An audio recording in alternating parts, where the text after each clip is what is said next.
Siegfried. Siegfried, Jacofurito, class name Saber of Black, Kuro, no Siva, is the Saber class servant of Gord's Music Ig Millennia of the Black faction in the Great Holy Grail War of Fate/Apocrypha. He is one of the servants summoned by Ritsuka Fujimaru in the Grand Orders of Fate/Grand Order. The Dragon-Blooded Knight, Ryaketsu no Kishi, and the Dragon Slayer, who defeated the evil dragon Fafner with the holy sword Bamong in hand. He is a great national hero of Germany that has many different depictions in the various legends attributed to him. His most famous role is his introductory appearance in the German epic poem of the Middle Ages, the Nibelungenlied, portrayed as its main character. He is a character in a tragedy that had spread throughout Europe concerning dragon slaying and the Rheingold, and his character became established with the ancient epic Nibelungenlied.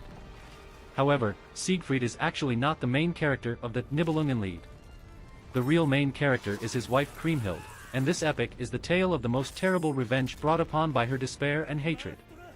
Siegfried's legend came into existence around the 5-6th century and had spread to many lands. At nearly the same time as the Nibelungenlied, the story of the hero Sigurd, the Volsunga saga, came into existence. Wagner's opera Der Ring des Nibelungen is a masterpiece work that compiles these legends together. Although Siegfried and Sigurd possesses similar origins, they are two entirely different existences. Legend.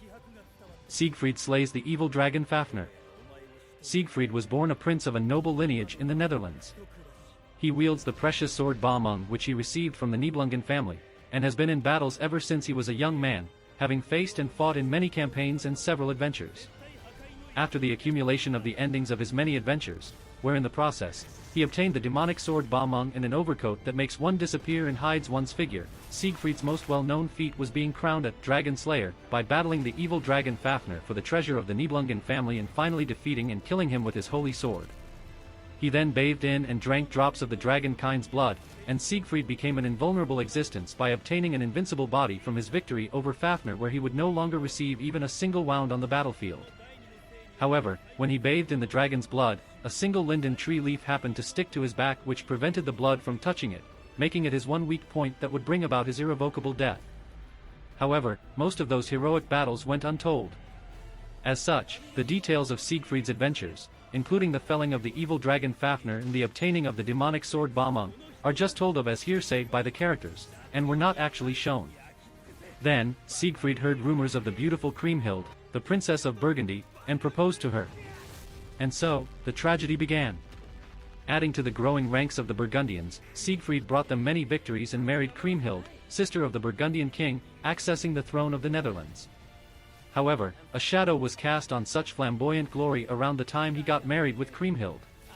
His brother-in-law, the Burgundian king, loved a certain woman, the Queen of Iceland, Brunhilde. He requested Siegfried to help him to seek her affection, and so, it was settled by having the hero embrace that woman as his proxy. It may not have been a crime, but it wasn't a behavior that should be praised either, and it was a request that ended up coming back to him as punishment. Death. After the trickery, the Burgundian king was able to marry the Queen of Iceland, Brunhilde. Due to knowledge of this trickery spreading around, the hero wounded the woman's honor and pride, and she wasn't an ordinary woman, but the queen of a country. As a result of granting the wishes of his brother-in-law, Kriemhild and the wife of his brother-in-law, Brunhilde, got into a conflict and wounded each other's honor, a collision between them becoming inevitable. Siegfried was cornered into a situation where he had no choice but to die in order to prevent a fight, and he once more granted everyone's wish. He had always answered to people's expectation, but what was wished from him in the end was his own death. He thought that it would be resolved if he, the cause of it all, died. As a result, he sensed that it would cause a terrible conflict, so he spoke to Hagen, who was once called a friend and in the past exchanged cups of brotherhood with. "Ah, the situation is beyond my control. Hagen, I am invincible and so have never once been wounded by you. But even so, if I don't have you kill me." Siegfried speaking to Hagen. Without spending in any significant degree the Rheingold, Siegfried entrusted his best friend his only weakness. The man who was once his friend granted the hero's wish. He tenaciously searched and found out the hero's weak point, crafted a plan knowing fully well that it was a cowardly act, and aimed for the hero's back as he drank water. Even while knowing that, the hero stopped himself from resisting. He was assassinated by a vassal of the Burgundians who struck him on his weak point. Without leaving behind any unseemly figure or stupidity, the hero died as a tragic hero who received a sneak attack due to trickery. His former friend became widely known as a rare villain who had killed the hero through foul play. From Siegfried's point of view, it was the best way to solve the antagonism between Kriemhild and Brunhilde, but he committed a fatal mistake. Siegfried had surmounted every field of battle without a single defeat, until losing his life at the blade of betrayal striking him in his back. In the end, it called forth even more tragedy, so it seems the curse of the Rheingold took effect perfectly. This connects to the revenge tragedy of his wife Kriemhild for the murder of her husband in the later half of the tale. Kriemhild loved him so much that she didn't mind selling her own soul to the devil if it was to get revenge for her husband's death. Her hatred wasn't pointed only to the killer Hagen, but also to her own brother King Gunther. Afterwards, Kriemhild herself, trapped in her hatred, is defeated by a chivalrous attack. Furthermore, the sword Kriemhild used to kill Hagen was Siegfried's beloved Balmung, so there are people that said that after twists and turns, Siegfried could get his revenge. However, it is also certain that Siegfried and Hagen had been friends that shared their wine and dreams. With him possessing the noble lineage of royalty, being known for his various adventures and heroic tales, and having met a tragic end, there are few heroes who are as heroic as him. Yet it is precisely because he is such a heroic hero that he was unconsciously burdened by binds. A hero acts out of the supplications of the people, and therefore should not act without being asked. This is because a hero is such a being. Because they possess overwhelmingly immense power, they must not act out of their own will and try to grant their own wish. A hero is a being that fulfills the wishes of others, and must not ever tread any further than that. Appearance. Siegfried is a tall man with silver-gray hair. His body was encased in radiant silver woven plate armor. He carries his phantasmal greatsword, Balmung, on his back. His exposing skin was dyed brown with the blood of a dragon. That skin was composed of dragon scales that wouldn't be wounded by any blade or spell. All except for a single part in the middle of his back. His tall stature, slender body and tan-colored skin are proof of him having been soaked in the blood of a dragon. Personality. I lived and died as a hero. I have no regrets about that in itself. I can declare that there was not a single disagreeable thing in my life. Even so, I can't help but think. If I weren't a prince, if I were just an ordinary man, wouldn't I have been able to earnestly pursue my own will? It doesn't matter if I'm not acknowledged by anyone. I don't mind if I'm not praised by anyone. I want to acknowledge myself. I want to have pride in myself. There lies what I sought. What I wished for. I want to stand on the side of what I believe in. If I could do that, then surely, I would be able to live with my chest puffed up proudly. I won't fight for the sake of someone else. I won't fight for my own sake either. For the sake of the benevolence that I believe in, the justice I believe in, the loyalty I believe in, and the love I believe in. I will take hold of this sword and fight with this body. That is my dream, my wish. I want to be a hero of justice. Siegfried's last thoughts before death. Having turned into a heroic spirit, Siegfried looks back at his lifetime to himself as a hero wished by others and harbors a modest dream. Siegfried is known for the tales of his royalty and the way he led troops as a captain, but he was also a hero who answered the requests and calls of others. However, this selflessness opened a void in his heart. The more he helped others, the more confused he was about his own wish. Even though he loved humans and the world, he never managed to fill that emptiness no matter what he did. At his moment of death, he finally realized that in his next life, he wanted to fight not for somebody else's sake and other people, nor for himself, but only for the justice he himself believes. He wanted to be a true hero of justice. That is his dream. He had always made the wrong decisions at the most critical of moments.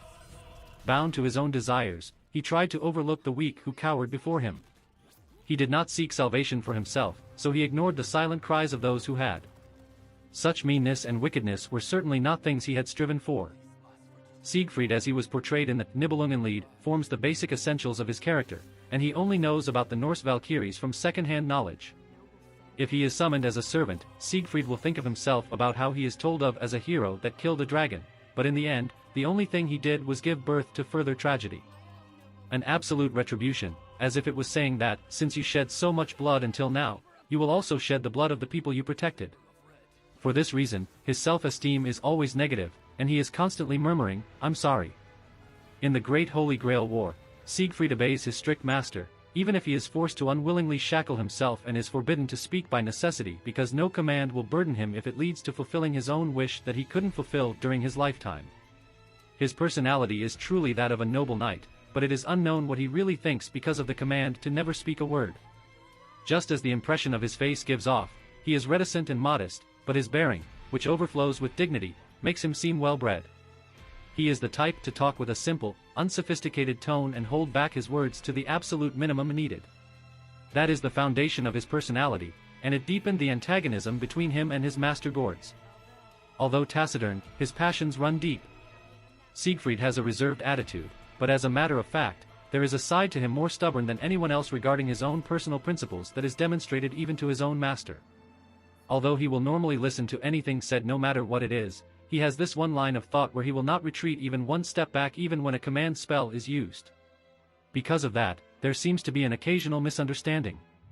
Siegfried's self-esteem tends to be negative because of the misfortune caused by the Rheingold that continues to last, with him being unable to do anything but grant the wishes of anyone that crosses over into his lifetime, and it seems that his reason that once stirred the flow of his thoughts could not be found. It is possible to say that he is extremely easy to handle as a servant, Siegfried being able to make a master that has a nature to retreat a single step in dangerous situations to stand up to the situation presented.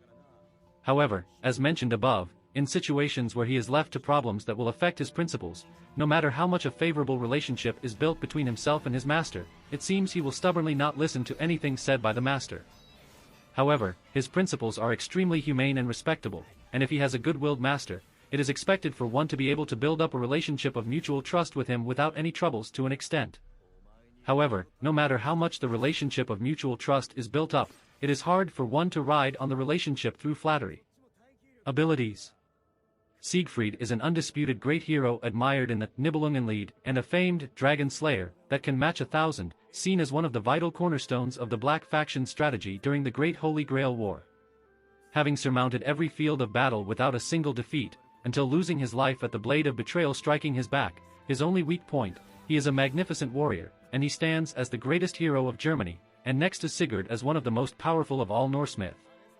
Being one of the 3 greatest assets of the Black Faction alongside Vlad III and Chiron due to possessing superb parameters towering above the rest, he is certainly one of their greatest trump cards, and he was originally to have acted as a frontline combatant and Vlad III's protector. In the battlefield, Siegfried is the type to constantly stand on the front lines protecting his comrades, as he is basically hard, solid, and tough. He is also highly praised as a spectacular and invincible hero by those like Vlad III and Karna, as he is an excellent swordsman, whose swordsmanship has long since surpassed mankind. He also has the qualifications to be summoned under the Rider class. Despite being a dragon slayer, due to possessing dragon blood, he is similarly weak to such attributes. As such, he would fare poorly against weapons made to slay dragons. Sieg is able to transform into Siegfried for 3 minutes thanks to his Dead Count Shapeshifter, Dragon Revelation command spells with which he downloads the information of the heroic spirit into his body. Physical information is expressed, battle experience is stored and accumulated, personal abilities are embodied, and even noble phantasms are reproduced. In terms of physical abilities, Sieg perfectly reproduces as Siegfried. During his fight with Mordred, she hadn't yet healed all the wounds she sustained in her attempt to flee from Frankenstein's blasted tree. Although her B+ strength should be enough to damage Siegfried, her peerless strike was unable to pierce his harder than steel skin. After the two exchanged a few blows, it was made abundantly clear that Sieg had not only perfectly reproduced Siegfried's physical abilities, but also inherited his abundant accumulated battle experience as well. By Kairi Sisigu's rough assessment, he was almost even with her in terms of stats. To make it worse, he was better in terms of defense in a straight-up match thanks to his armor of Fafner. It was in this situation that Mordred and Sisigu agreed to use a command spell for as long as he fought Sieg. Normally, a command spell is used in a more narrowly defined way such as, for example, a spatial jump equivalent to magic. If not used in such precisely defined way, the binding force of the command spell would weaken. The order, Defeat Saber of Black, was vague, so the boost only allowed Mordred to raise her power to its max. Nevertheless, being now able to use her full strength, her slashes were able to cut him. In a contest of pure physical strength, Mordred with both her mana burst and the boost of the command spell was stronger. Skills. Class skills. Magic resistance, as compensation for obtaining armor of Fafner this skill is lost. Riding, B rank riding ability. the majority of vehicles can be ridden above average. Magical beasts, holy beast rank beasts cannot be ridden. Personal skills. Dragon Slayer, a rank 1 of the special skills possessed by those who brought down a member of the dragon kind. Drastically improves one's offensive power and defensive power against dragon kinds. It can be said that this is not a talent given from heaven, but the very anecdote of killing a dragon having been changed into this skill. This makes him a dangerous existence to any servants with the dragon characteristics such as Artoria Pendragon. Golden Rule, C. Rank. He attained the treasures of the Nibelungs, being promised a lifetime of wealth, but his luck decreases due to the rank of this skill. In life, Siegfried's kingdom was the wealthiest of all the surrounding regions, often throwing great feasts and tournaments and giving tributes so large that even an entire caravan would have trouble carrying them. The treasure manifests as the noble phantasm Das Rheingold, which can be accidentally summoned along with Fafner. Disengage, a rank. The ability to either withdraw from combat or reset the state of affairs around oneself. Restores the condition of one's techniques to their initial value while simultaneously, it forcibly releases some of the bad status ailments that were inflicted on them. Noble Phantasms. Armor of Fafner. Siegfried's main noble phantasm is Armor of Fafner, a continuously active armor that negates all attacks of B rank and below. When receiving regular and A rank attack, it is only recorded as an E rank attack. In case he is attacked with a noble phantasm, the armor's defensive value will rise to B+. Should the enemy use a noble phantasm or skill that has the properties of an anti-dragon special attack, this additional defensive value will not be included. Furthermore, the B+ defensive value is only applicable when he is attacked while defenseless, and in the case where he takes defensive action with Ba-Mung to match the opponent's noble phantasm, the properties of the opposing enemy's noble phantasm will be further reduced. In other words, when Siegfried goes all out in a defensive battle, he is effectively a moving fortress. Despite being an excellent swordsman, Siegfried is unable to defend himself from Karna's assault. Although he manages to ward off the spear's barrage by maneuvering his sword with the smallest possible movement, and by closing the distance one step at a time, Karna holds the advantage in terms of range thanks to his long spear and thus manages to strike Siegfried 78 times in different vital points every single time. Although his arms should have been torn apart, and his eyes gouged out due to each of Karna's strikes being equivalent to an A rank attack, thanks to Siegfried's armor of Fafner, they are registered as shallow wounds that could be healed in an instant thanks to Gord's regenerative thaumaturgy. In spite of this, it was an act so reckless, that even Jeanne d'Arc, who knew of his legend, wanted to cry out for him to stop. Having also arrived when Karna was about to unleash his noble phantasm at full power to kill Ruler, Gords considered that it was so powerful, that it should have been wiser for Siegfried to fight alongside Ruler with her invincible privilege to defeat Karna. Although the superiority of Karna's technique exceeded Siegfried's by a slight degree, Siegfried had a tougher body. All things considered, they were more or less even in terms of strength, due to their fight prolonging for several hours without any of them using their other noble phantasms. When fighting Achilles, even while working with Frankenstein, their combined assault, aiming both high and low, was splendidly deflected by Achilles. Although the Greek hero seemed invincible, thanks to Achilles not fighting them seriously, Armor of Fafner was capable of nullifying all damage Saber took, allowing him to keep the fight balanced for the time being. Their fight was interrupted by Atlanta, who after realizing that a regular shot would not hurt Siegfried, drew her bow to its limit, performing a powerful attack of an even higher rank flying faster than the speed of sound. The shot came from so far away, that Siegfried didn't detect it, and thus had his body pierced, and was sent flying head over heels, crashing into several trees. Siegfried's armor only possesses one weakness, a single spot that was covered by linden leaf on the exposed portion of his back, where the effects of Armor of Fafner does not apply to. The reason the weak point on his back is exposed is because of a curse that forces him to do so. It conceptually prevents him from protecting his back. Even if Siegfried were to be protected by something like a spherical barrier, a hole in it would definitely open facing his back. It becomes extremely difficult for him to be healed with healing magecraft if he is wounded there even once. As a result, should his true name be revealed it would be fatal. As a result of his renowned legend, knowledge of his weak point will be known to all should his identity be exposed. Utilizing his noble phantasm around witnesses and even speaking could give critical details about him away, so Gord's Music Ig Millennia decides to go as far as forbidding him from speaking. Despite this worry however, there aren't many heroes who possess the skill to pull off the tricky feat of aiming for Siegfried's back while fighting him in the first place, so assassin-class servants with presence concealment are seen as his greatest threat. Ba-Mung. In addition, he wields the great sword Ba-meng, able to unleash a wide-range attack that displays its true worth against an army, while also inflicting additional damage on those with the dragon attribute. The blue jewel encased in the hilt of the sword contains mana from the Age of Gods, and it is possible to pull out the sword's power to the maximum with just a small quantity of it. His sword's accumulation of mana is overwhelmingly faster than that of an average anti-army noble phantasm, though still not as fast as Sieg, who managed to use the noble phantasm so many times consecutively only because he continued to instantaneously pull out the sword's power while replenishing his mana with galvanism. The servant version of Siegfried cannot instantly replenish the mana he expends. Although when he was alive he could activate it faster than Sieg, thanks to his inborn disposition combined with the transformation of his heart due to being bathed in and drinking a dragon's blood, the moment he was summoned as the servant saber, that special characteristic of his was highly degraded. In the clash between Sieg's Ba-meng and Mordred's Clarent Blood Arthur, the second one was slightly superior. Between his noble phantasm, which destroyed the entire surrounding area in a wave, and Mordred's, which destroyed all existing material in its path in a straight line, Mordred's noble phantasm had the 8 advantage in terms of their respective natures. However, when their trump cards clashed, Mordred noticed that Sieg wasn't using Siegfried's full power. Although his power was definitely equal to that of Siegfried, Sieg hadn't reached his mind and spirit. As a result, she was able to stay one step above him in everything during battle.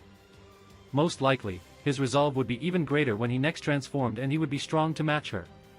Then, if he transformed a third time, Sieg claimed that by his third transformation he would be able to put up a fight against the defense functions of Semiramis' Hanging Gardens of Babylon, saying that he could likely survive the attack even if he wouldn't lose outright. Sieg could accurately calculate the power of the EX anti-army beam attack which Ruler had blocked with her holy flag, and he was confident that he could overwhelm and beat it with Ba-meng. However, they had learned from Astolfo that the Hanging Gardens had 11 interception spells prepared and ready for Semiramis to fire at any time. If the spell that Ruler had blocked was a 1, then it was basically multiplied by 11 when fired in combination. Even then, Sieg probably wouldn't lose, but he wasn't confident that he could defeat it either. The odds were likely that it would turn into a contest of power, clashing against each other with all their might and merely resulting in both of them exhausting themselves. Karna blocked this version of Ba-meng by using both his armor and his mana burst, flame, skills simultaneously.